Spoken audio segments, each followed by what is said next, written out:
No law or set of laws can keep our children completely safe.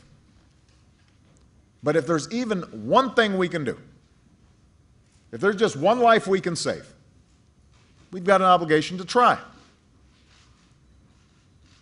And that's been the philosophy here in Minneapolis. A few years back, you suffered a spike in violent crime involving young people. So this city came together. You launched a series of youth initiatives that have reduced the number of young people injured by guns by 40%. 40%.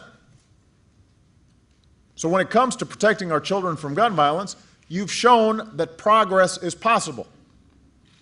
We still got to deal with the 60% that remains, but that 40% means lives saved. Parents whose hearts aren't broken. Communities that aren't terrorized and afraid. We don't have to agree on everything to agree it's time to do something. That's my main message here today. The only way we can reduce gun violence in this country is if the American people decide it's important, if you decide it's important. If parents and teachers, police officers and pastors, hunters and sportsmen, Americans of every background stand up and say, this time it's got to be different. We've suffered too much pain to stand by and do nothing.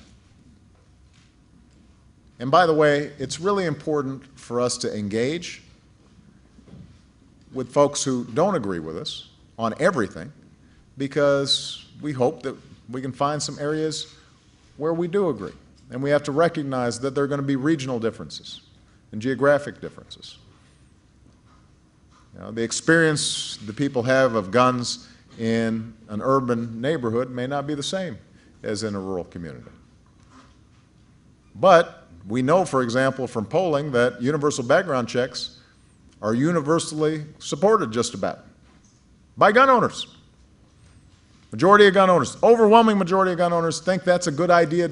So if we've got lobbyists in Washington claiming to speak for gun owners, saying something different, we need to go to the source and reach out to people directly. We can't allow those filters to get in the way of common sense.